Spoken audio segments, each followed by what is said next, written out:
Good afternoon and welcome to this discussion on the parliamentary elections for parliamentary candidates. We know the Electoral Commission of Uganda has given us a roadmap, and there's also a timetable, and there are laws governing elections in Uganda.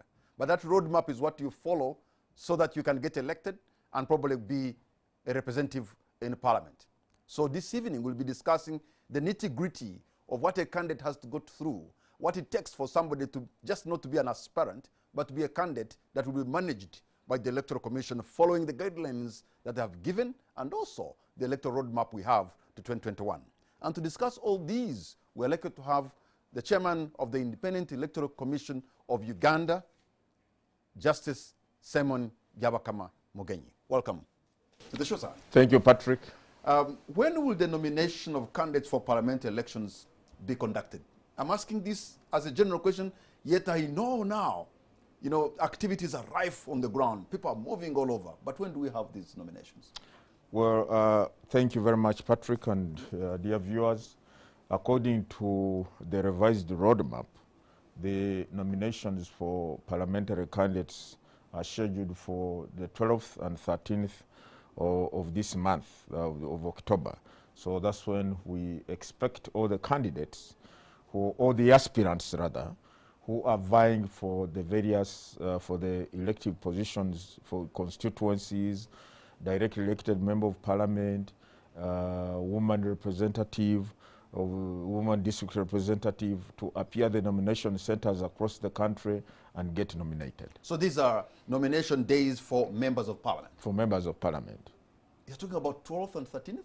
Yes. So it is just so close? All factors being equal, should be 12th, 13th. Where will the exercise of nomination of candidates for parliamentary elections be conducted? This is supposed to be conducted at the district headquarters in the respective, rather the designated venues in the districts. Remember, because these are parliamentary elections, and each district constitutes an electoral area in that regard, and therefore they will be conducted before district returning officers in the said areas. So this is something that is handled by you as the Electoral Commission. Yes. I'm asking whether you have everything in place so that when these people go to the designated places, then everything should move like, in a seamless manner. Yes, you remember, Patrick, we have just concluded nominations for the local government elective positions. And essentially, the same infrastructure applies to nominations for parliamentary candidates. The returning officers are the ones who are going to conduct those nominations, as they have been doing for LOC5 chairpersons. The register is the same National Voters Register. The requirements, of course, differ for the parliamentary candidates as opposed to those for the local government elections. So the infrastructure is more or less the same, really. So which we have been using. This exercise is happening 1 week from now. Yes. So do you think people and yourselves are ready? We are ready. We are ready. I can only talk about the Electoral Commission. We are ready. We expect the other stakeholders, like the aspirants, to be ready as well, because I cannot speak for them, really.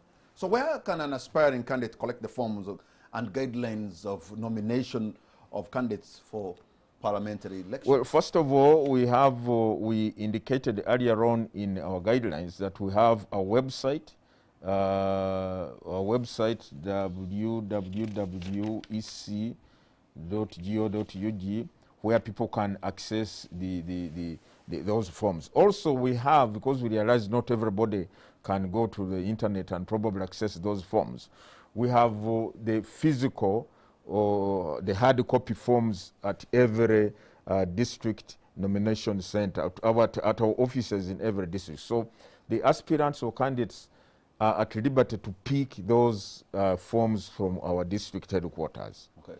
Yes. So I can imagine after they have picked the nomination forms and they have returned them and you have certified them that they can be candidates, that will form like a kind of a ballot that you're going to print. Well, you see, it is a process, Patrick, because first of all, you present yourself to the nomination center.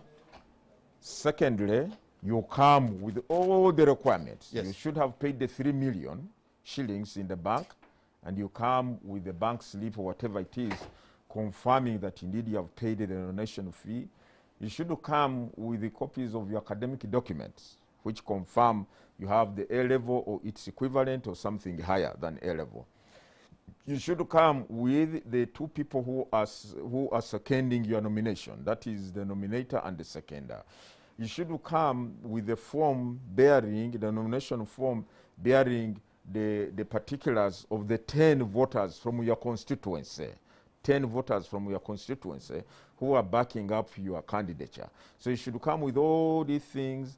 Of course, you already registered. If you are not a registered voter, please do not bother to come for nomination, because one of the fundamental criteria qualifying you as a candidate is you must be a registered voter, period. Not having a national ID, but you must be a registered voter. Because I remember in the last election there was a high name recognition, I think in Gulu, who could not be elected because he was not a registered voter. Yes. So how do you, to know that you're a registered voter, do you go to that designated place for nomination and check your name in the register? Or you can even check. Unfortunately, I don't have the link. The Electoral Commission has created the link, an online link, on which you can tap in and get your voting particulars, indicating Patrick Kamara, your voting location or polling station is in such and such area in this parish, and so on and so forth. We have all that. Secondly, you can go also to the website to look at to establish whether you are. But we have that link, and also feel free to approach the office of the returning officer in these remaining days to work out all these modalities, so that on the day of nomination you not hit a glitch or a hindrance that you could have addressed at the earliest opportunity.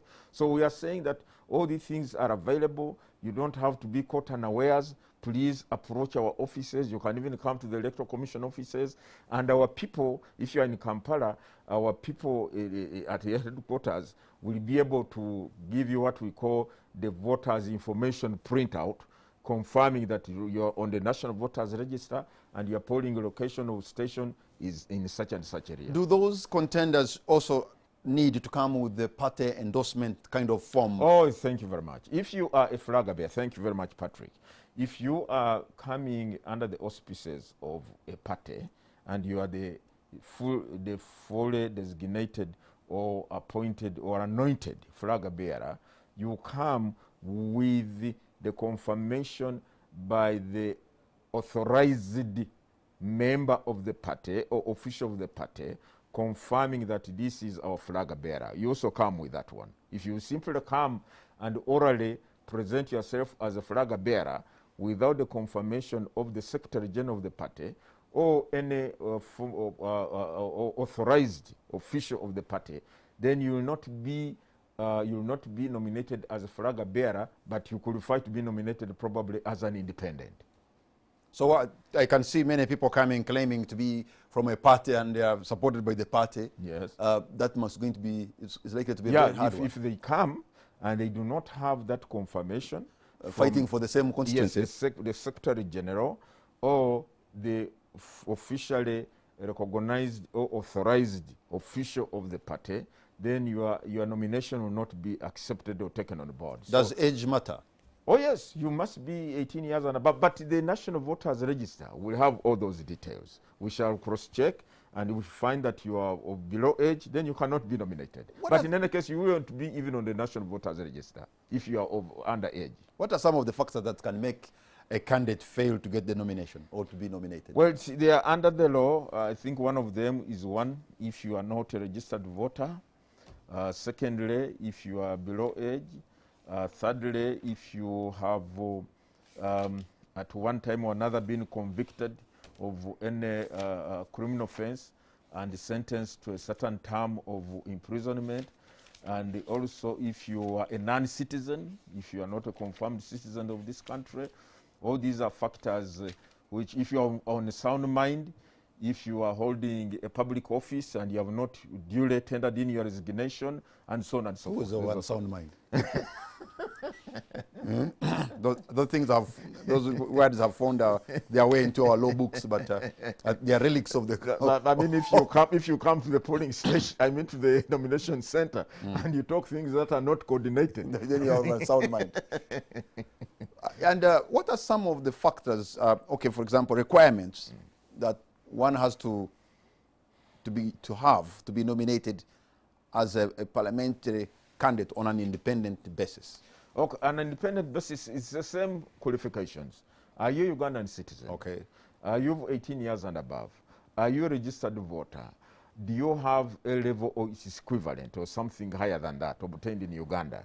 Something in that regard. So it's the same really. And the same things, even if you are an independent, coming as an independent candidate, and you are an employee of a public servant, a sub-public servant, have you resigned from your office or not? Does you have to prove that there? Yes, you have to prove that. You have to prove that. Otherwise, your candidature will be challenged. Remember, after nominations, there will be what we call scrutiny of the candidates' papers. And any person, any citizen can come up and say, I studied with Patrick Kamara. He says he was in this school. No, he was not there during this period. I was in that school. So there is a question mark on his qualifications. So and how much time do you give for the scrutiny? Because at what point did you declare them candidates? Well, the moment you appear at the nomination center or venue and you present all the requirements, okay, the returning officer at that point in time will duly nominate you if everything on the face value are constant. It is only after you have been nominated and someone comes up and lodges a complaint, okay, and say there is a problem with the Kamara's candidature, then the commission will look into that matter and now initiate what we call the natural justice process. We shall invite you, the person, the challenger, and the candidate to the commission, conduct a quasi-judicial hearing, and then look into the merits of the complaint and your defense as a candidate, and then we take a decision. The law allows us to denominate you if we find that you should not have been nominated in the first place, okay, owing to various reasons in law. So I'm an independent candidate, but I also need to have my own symbol. Yeah. Do I also at that moment, lodge in what is supposed to be, like, how do I put it, state what my symbol is going to be, and then it will be captured as that? Yes, unfortunately, the law says the Electoral Commission is the one to come up with a set of symbols. The Electoral Commission comes up with a set of symbols, and you, the candidate, chooses one of those symbols. I think you saw in the recent, in the concluded local government elections, where because of the overwhelming numbers, especially in Kampala, we ran out of the symbols we had initially come up with. So we had to go back and come up with another set of symbols in order to be able to accommodate to those numbers. So it's not everybody coming up with his or own symbol and say, this is my symbol. No, you must conform to the symbols provided. So in other words, what you're telling us that in this election, there seems to be a big number of people who are going to come on an independent kind of basis. Well, for parliamentary elections, we cannot tell, because we are now, the only hint we have so far are the party flag bearers, because we know every party is entitled to have only one flag bearer per position. But for how many independent candidates are going to contest for that position, we cannot tell. They are there waiting. Why do you have to choose for them the symbols? Well, that's the law. That's the law. That's the position of the law. But also and many of them have been writing to us, actually, Patrick, saying, for me, I'm coming by my totem. My totem is this over this. This is the symbol. I want to inform the commission that I will be using this symbol. Then we write to them, say, no, sir, we have our own set of symbols, which we have already confirmed. You'll only come and pick one of those. Is that but it's only the parties, Patrick, it's only the parties, yes, which, of course, for them, they already have symbols, yes, which they registered with the commission. So if you are coming with a flag as a party flag bearer, you are you automatically use the party symbol. The party symbol. So is that also rooted in the issue of the practicability that if people give you different symbols and you're going to print ballots for the whole country, yes, it can become logistically nightmare? It can become not only logistical nightmare, but Patrick here will choose this symbol, then another person will choose the same symbol. So that's why we say, look, you go by the symbols that have been appointed by commission. And some of the symbols might probably be have a bearing with some symbols of some institution, something like that. So that's why we say no. The commission is the one to decide which symbols the candidates have to utilize during these elections, especially independent candidates. Okay. Yes. Can an aspiring independent candidate select and present his or her own? You say, okay, this one you have said you're going to give them the what? The symbols. Yes. What measures has the Electoral Commission put in place to ensure you stop the spread of COVID-19? We're living in the era of the pandemic. Yes, one of the things, Patrick, you remember, right from the time we launched the revised roadmap, we have been appealing to the people to be mindful of the threat of the COVID pandemic. And we have been urging the people, appealing to them to take measures and precautions against the spread of the pandemic as laid out by the Ministry of Health experts. And so one of the things we are doing is to live by our words. We are ensuring that every nomination venue we put in place those measures. We put in place the hand washing equipment or instruments. We make sure that people try to observe social distancing, although the indiscipline on many of us and the part of us Ugandans is really playing against those measures. Because you find people crowding up. You tell them, please, you observe social distancing. They do not do that. Then we also require you to come with your mask on, because this is a public health requirement. The statutory instrument creating these SOPs was made under the Public Health Act, which is an existing law. So we want you to come in conformity or in compliance with those provisions or those SOPs. Make sure you come with your mask on. So we are ensuring that we are not doing this to hinder the nomination of any particular candidate, or even to make the life of any particular candidate difficult. All we are saying that we have to take cognizance of the threat posed by the pandemic. And our duty, it is the responsibility of each one of us, the election officers, the candidates, their supporters, to make sure that we protect ourselves and those around us from the spread of this virus. So this is what we are doing. And, you know, I can imagine the issue of nomination in most cases where a candidate gains momentum. You have to show support. Sometimes you have to come with supporters. And, you know, I wonder this time around how you're going to do it, minus having the candidate pick momentum, come with the supporters. You're limiting the people. Yeah, you saw, for example, in the nominations for local government, some of the people were acting in breach. They were coming with huge numbers of supporters. It's on the roof of the vehicle. There's people who are standing on the sides of the vehicle and so on. We are saying that's not necessary. Coming with the motorcycle riders, you know. We are saying, but look, this is contrary to what we have been urging the people to prevent the spread of the pandemic. So I think the first call center in the fight against this pandemic or the spread of the pandemic is individual responsibility.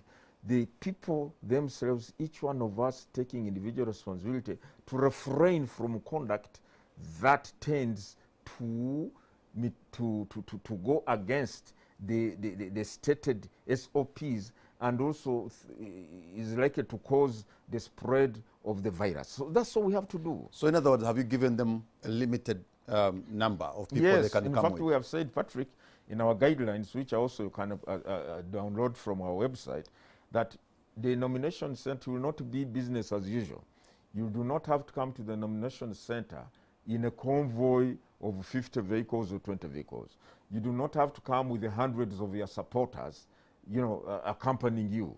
The relevant people is the candidate, his or her nominator and seconder, and that is all. And probably a driver. And to that extent, we said, okay, we gave them an allowance of at least 2 vehicles, a maximum of 2 vehicles. Those are sufficient. You see, I mean, by coming with 200 supporters to the nomination center does not mean you have won.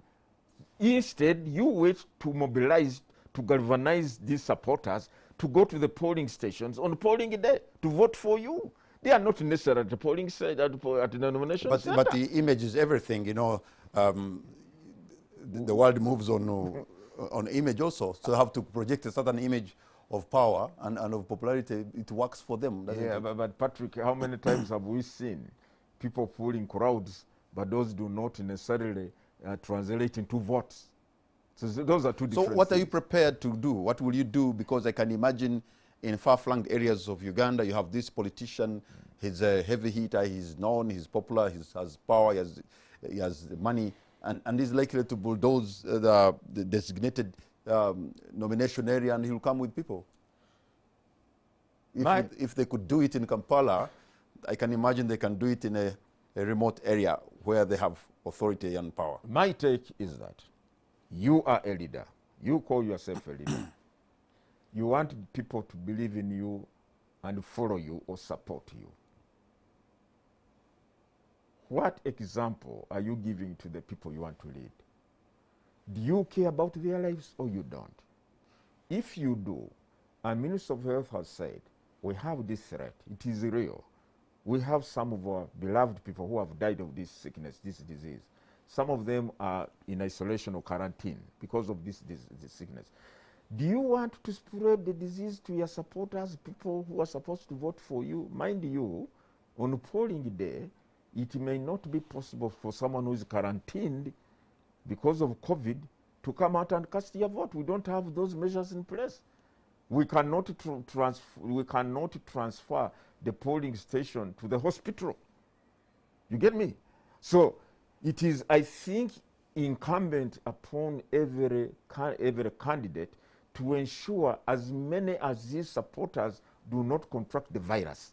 Because if they contract the virus, and at the time of polling, they are indisposed or unable to get out of quarantine or isolation to come and cast your vote, who is to lose out? So now talking about, you know, the virus, what happens in a case where you have an aspirant, but right now he's under quarantine or isolated, and yet he's willing to be nominated? Can somebody be nominated in absence here? Well, you know, Patrick, COVID-19 has presented unforeseeable challenges. And the measures that we have to apply to combat the spread, at the same time ensure that normal known activities move on, we have to adapt to the environment.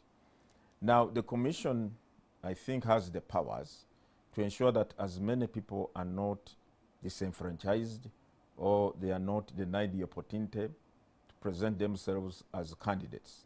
So we, on an individual case-by-case basis, we are considering those issues, or we are considering such cases on how to handle them, where a candidate is not in a position to present him or herself at the nomination venue on account of being isolated or being quarantined. I think the Commission has the powers to take the appropriate decision. But mindful one, we cannot allow this person to come out and put the lives of other people in danger. But I can imagine you have prepared for that, because even as we speak now, there are potential leaders that I know who are quarantined or isolated because of COVID-19. Yes, and we may reach till 13th of this month when they are still in isolation. Absolutely. And as I said, if the matter is brought to the attention of the Commission will make the appropriate decision depending on the circumstances. So we don't want anyone who is under quarantine or isolation to feel that he or she is likely to miss out on the nomination process. But bring it to our attention, we shall make an appropriate decision in the circumstances. After the candidates have been nominated on the 13th and the 14th, right? Is that what you said? 13th of October. 12th, 13th. 12th and 13th of October. So when do they now hit the ground and start the campaigns? All right. As I have said, after the nomination process, we have what we call scrutiny of the candidates' papers. Then two, we also have what we call the harmonization process, where the candidates get down together with the returning officer to agree on the campaign program or schedule of each candidate. so that now that we are going to have campaigns largely conducted through the media, they have got to agree that on such a day, I'll be maybe on this TV station, this radio station, but we recognize that also depends on the various media operators as to what programs, what schedules they have. And but I think, given that we are operating under the dictates of the COVID-19 pandemic, we must be adjustable. And I want to appeal to all the media operators, please be as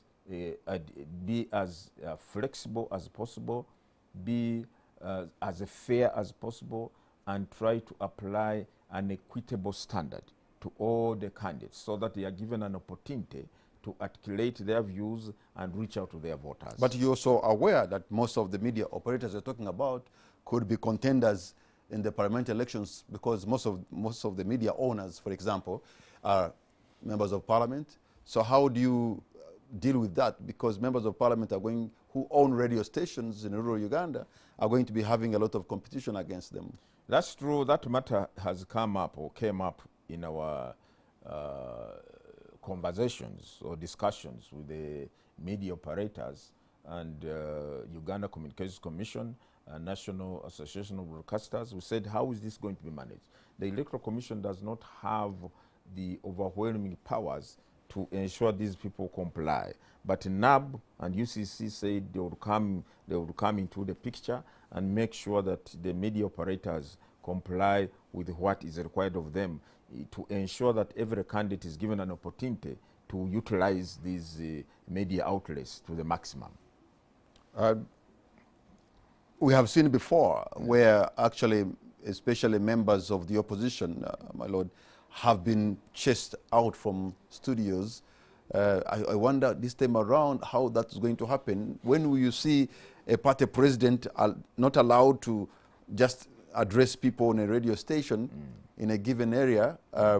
Isn't this going even to become much more difficult? No, because if this is the only avenue through which they can reach the people. Well, I think let's look at it from this perspective. After nominations are concluded, the candidates are expected to get on the campaign trail. And the Commission has stated that campaigns will largely be conducted using the media, period. We therefore expect that every candidate who has been recognized as duly nominated will be given an opportunity, will be given a leeway to conduct his or her campaigns using the various radio stations, TV channels, and so on and so forth, without any hindrance. Now, if any candidate is being hindered in that regard, please raise it with the Electoral Commission.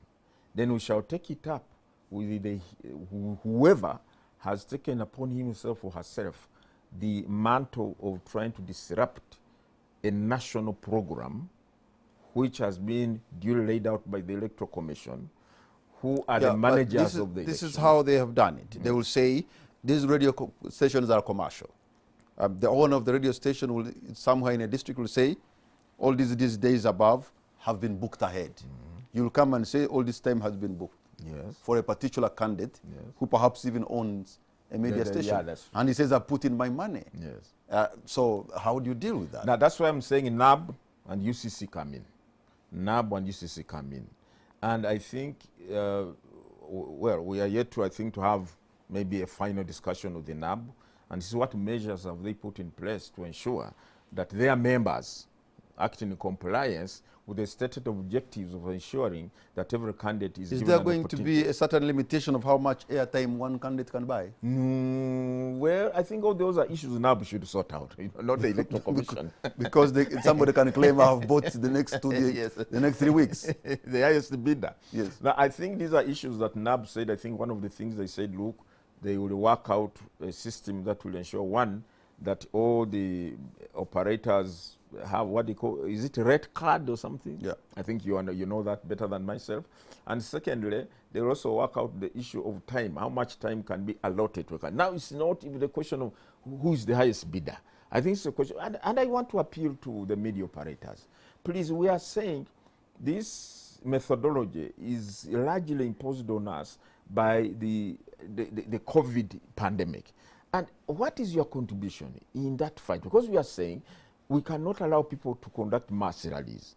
In place, let's have media campaigns. Now, what is your contribution as a media operator in this quest to ensure that the people remain safe, the people's lives are not put in jeopardy by being exposed to this pandemic? Now, if you put certain impediments in that process, then you seem to be advocating for mass rallies. You seem to be saying, you cannot campaign on the radio on the media using the media platforms. You go and conduct your mass rallies. I can see some of them accepting to give airtime, but then they'll say the allocated time is around midnight and above.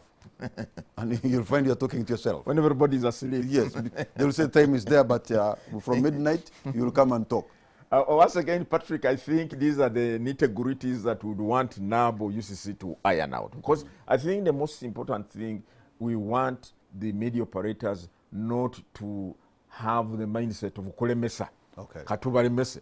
Let us make them fail. We shall put up all these excuses. We shall say, no, our airtime, you call it prime. Mm-hmm. Our prime airtime is all booked by one candidate. No, I think we shall have to work out a balanced kind of equation where all the parties can have some bit of prime airtime and also time which is not prime, whatever you call it. The best balanced equation would have been if the Electoral Commission had maybe bought that airtime and we create a certain space for them.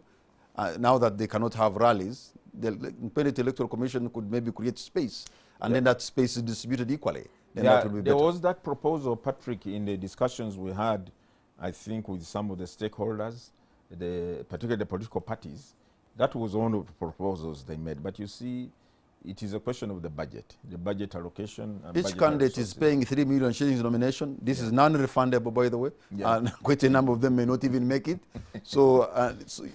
Unfortunately, the Electoral Commission cannot determine that. It is a means of finance to tell us whether they can afford that expense or that cost. This is not the Electoral Commission. So it is a noble proposal, but in the prevailing circumstances, I think the Commission cannot push it. How will the candidates' campaign meetings be conducted, given the health risks posed by COVID-19? Well, I have seen, Patrick, that because ultimately they will need to reach person to person, I suppose, at one moment. Yes, you have seen currently there are some public functions which are taking place with the small numbers of participants where social distancing can be appropriately observed. The church or the places of worship have recently been reopened. They have been allowed to operate with limited numbers of worshippers and so on. So in a similar manner, we believe that this can also be translated to political gatherings which are small, manageable, and can appropriately observe the SOPs. But the largest, the biggest impediment to that, Patrick, is indiscipline on the part of some political actors. Total indiscipline. So what do we do?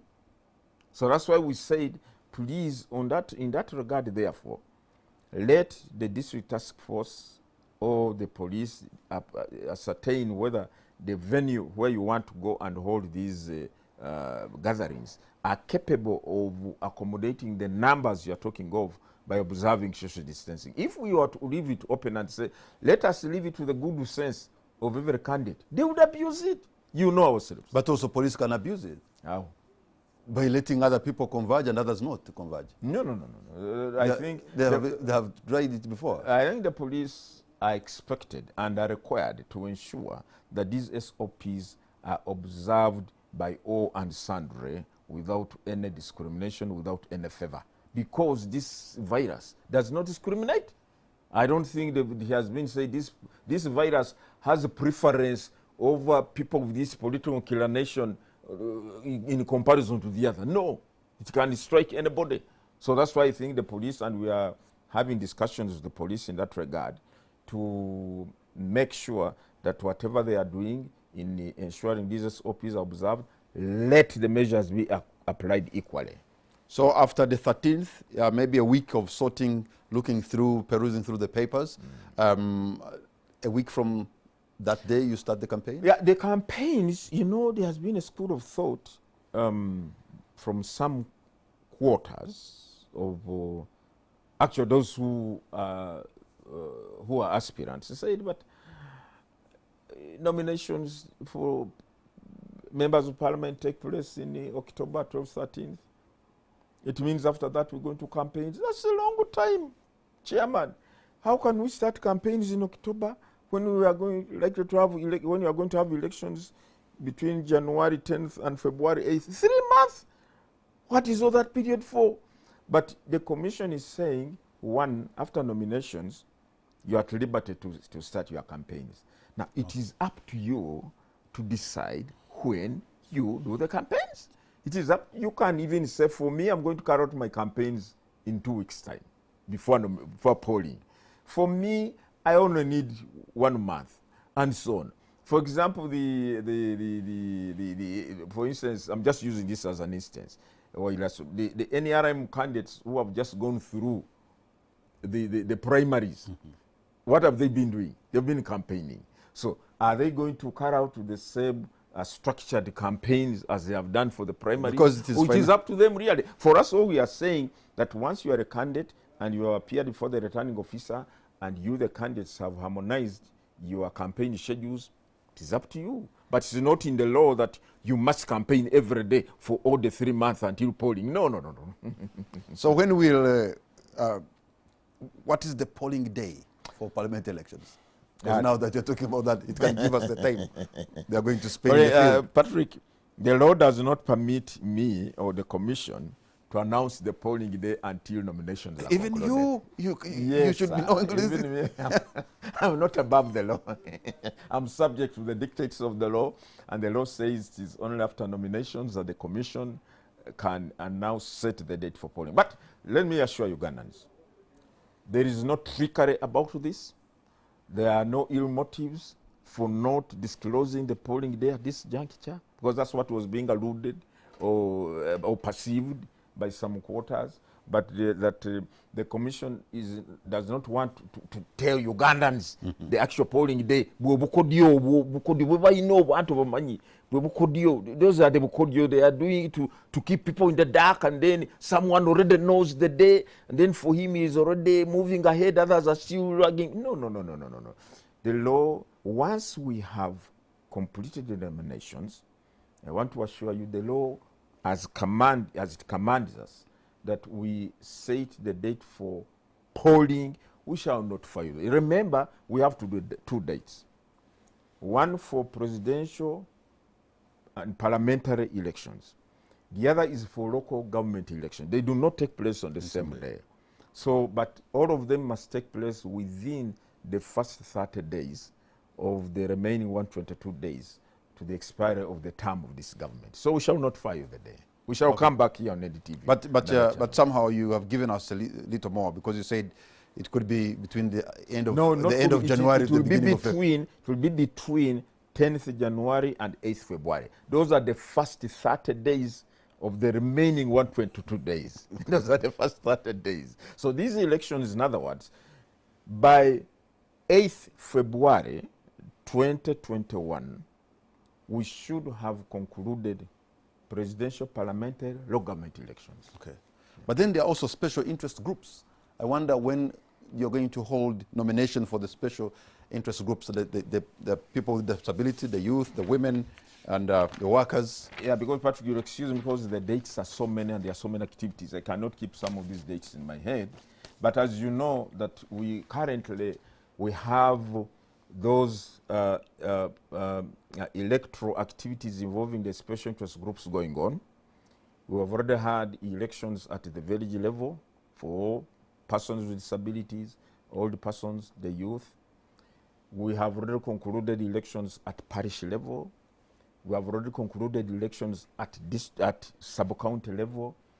On Monday, on yesterday, we had nominations for those who are contesting for the district and city, all city committees for the special interest groups, district level. The nominations took place, started yesterday. They are being concluded today. Then after that, for polling or voting for those special interest groups committees at the district or city level will take place, category number 1, all the persons, on the 12th of October at district level. Category number 2, persons with disabilities, will take place, voting at district level will take place on the 14th of October. Voting for the district, for the youth committees at district or city level will take place on 16th of October. Remember, these categories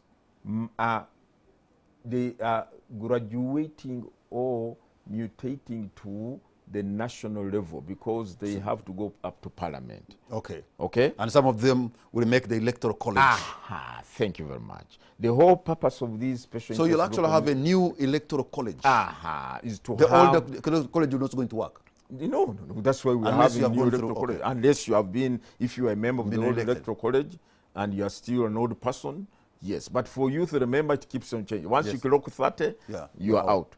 Once you clock 30, you are. But for the persons with disabilities, unless you get a miraculous healing, you remain person with disability. All the persons, you cannot reverse your years back. If as long as you are 59 and above, then you are not person. So electoral colleges are the ones which, in other words, they are sieving out the people who form the electoral colleges to participate in these elections. Okay. Remember, presidential nominations for those who are aspiring. Let me make this point, by the way. It's very important, although we are talking about parliamentary elections. Presidential nominations are scheduled for the 2nd and 3rd of November. Presidential aspirants, you have a big task on your hands because the law says you must get at least not less than 100 signatures or 100 signatures per district from 2/3 of the districts in Uganda. In our current tabulation or calculation, 2/3 of the current number of districts in Uganda gives rise to about 98 districts. So you are required to have at least 100 registered voters from each district. So almost 10,000 registered voters. About 10,000 registered voters. You get it?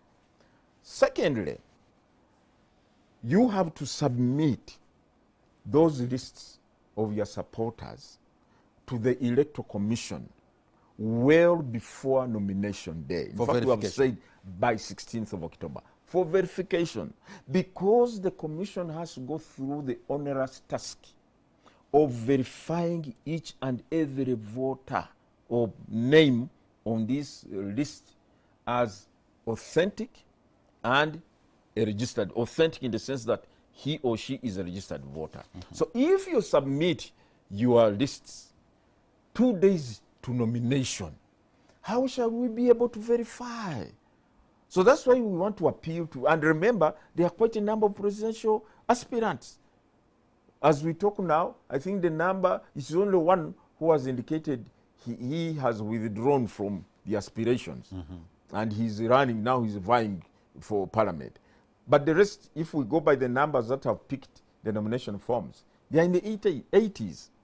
80 people would want to be head of state. Patrick, if those 80 people manage to get the required number of signatures, and they bring them in the last week before nomination, really, the Electoral Commission is run by human beings.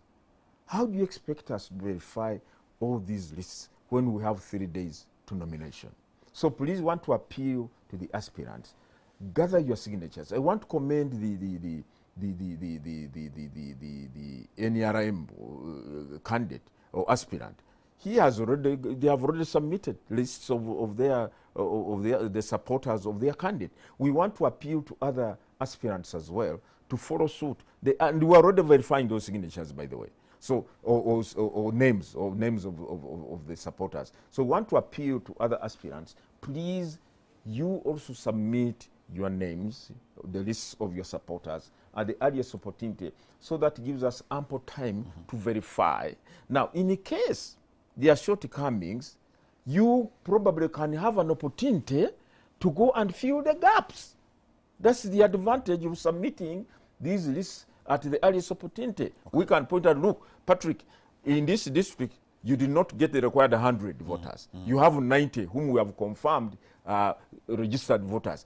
You have some days. Can you please go and fill the gap? But if we have 2 days to nominations, and then we find a problem in the, we find shortcomings in the lists of your supporters, how much time would you have? Because we are not going to give you time to go and gather more supporters when nominations are taking place 2 days, for 2 days. And the other interest group I didn't talk about, you didn't tell us, the workers, are they now, are they also in the process, including the UPDF? Yeah, the workers are also in the process where there were still issues of funding. Because you see, for the workers, there is a process of what they call the non-unionized workers, these shamba people, who do not belong to any union or something like that, and they have to be, we have to know who they are. Now that process has to be generated at sub-county level and is normally done by Minister of Labor and Gender. So we are working out a process for that because they are part of this electoral cycle. If somebody has a complaint, how do I raise a complaint or an objection relating to the nomination of a candidate? You have like a complaints desk or at the districts? Yes, although under the law, if there is any dispute or complaint regarding the nomination of a particular candidate, you are supposed to lodge your complaint to the commission, which commission is comprised of the 7 members, headed by myself. And the commission sits as a quasi-judicial body. In fact, I jumped out of petitions. If you had come to our office today, the petitions arising out of the NRM primaries and which have spilled over to the nomination process for local government are so many. I had to jump out of those petitions and come here and be able... I thought those should be dealt at Yadondo level, not your case. Yes, but you see, there is this problem where the I think some people were some people went ahead and secured the nominations before the NRM party organ concluded the resolution of the disputes arising out of the primaries, but the person who had quote won the election went ahead and sought nomination, and but then the party resolved the disputes and found no, Patrick did not actually win. It is the other person who won. Now, but because we have already nominated the person, now these are the... But you've said somebody has to come with an authentic authorization or a letter from a recognized party structure. Yeah, that's so. Right. That's where you stop. I mean, yeah, is how does that spill over to you? No, it does, because you see, this person is the person is saying no. This person who was nominated should not have been nominated. I'm the one whom the dispute resolution mechanism of NRM has identified as the rightful, as the correct flag bearer. So I want you to nominate me instead. But remember, the law does not allow the commission to nominate 2 flag bearers, party flag bearers for the same position. Okay. So we have to resolve that, we have to look into that and see whether this person was correctly nominated or not. So in conclusion, therefore, if you could just tell us, are you set? These are the things that want to happen, this is the roadmap, and these are the requirements, and the time is also running out. And by the way, this is going to be also a very major test for you, because this is one of the general election you're going to handle, but it is coming amidst the pandemic. Yeah, absolutely. Patrick, you're right. You're spot on. First of all, this is, remember, my commission is a new commission, having come into office in 2017. This is our first general election, and it has come at a period not experienced, or in an environment not experienced by other commissions before. We have the pandemic on our doorsteps. We have new entities that were created recently, new counties, new sub-counties, new constituencies, and so on and so forth. So, but we are up to the task. We are up to the task. We have the necessary, we have put in place the necessary measures to ensure that we deliver to the people of Uganda a free and fair election. But let me make this appeal, as I've always done, time and again. Please, the success of this election is not entirely on the shoulders of the Electoral Commission. It is the concerted effort of everyone, every Ugandan who loves his or her country, who has a stake in this beautiful country, to work together with the Electoral Commission to ensure that we conduct a free and fair election. Because however prepared, however transparent the Commission may be, however inclusive the Commission may be, if the people are not prepared to act in accordance with the law, to act in accordance with the guidelines we have issued, to act in accordance with the civility and respectability for others, then all our efforts are in vain. So we want to appeal to the people of Uganda, to the candidates, to their supporters, the political parties, every person. These elections are about our country. They're about you and me. They're about your country, my country, our country. And together we can have a peaceful, credible election and at the same time avoid the pandemic. We want to thank you so much, Justice Simon Byabakama, the chairman of the Independent Electoral Commission of Uganda. You have given us the electoral roadmap. You've reminded us about the laws and the requirements that we need, both for those who are contenders and us who are going to be the voters. Perhaps, maybe very briefly, what's going to be your parting shot? My parting shot, I want to wish all those aspirants who are going to come up for nominations. First of all, I want to thank the candidates for the local government who have made it. I want to appeal to the aspirants who are coming for parliamentary elections. Please get ready, have all your papers ready, sort out all your issues, the names. You must make sure your names are in order. This business of the names are missing here, they are not there, they are on this paper, they are not on that record. Please sort out all these issues. And the Commission is determined to conduct a free and fair election, irrespective of who is the contestant. Thank you so much, my Lord Justice Simon Byabakama Mugenyi, chairperson of the Independent Electoral Commission of Uganda. We have to thank you so much for your time, and we appreciate your insights. And for you, we thank you so much for your great company. And the time is going to come when those aspirants will become candidates, and when they become candidates, now they will be answerable to the Electoral Commission. They'll come to you to dazzle you and ask you for your vote. Please listen to them and make an informed choice for the benefit of your community and your country.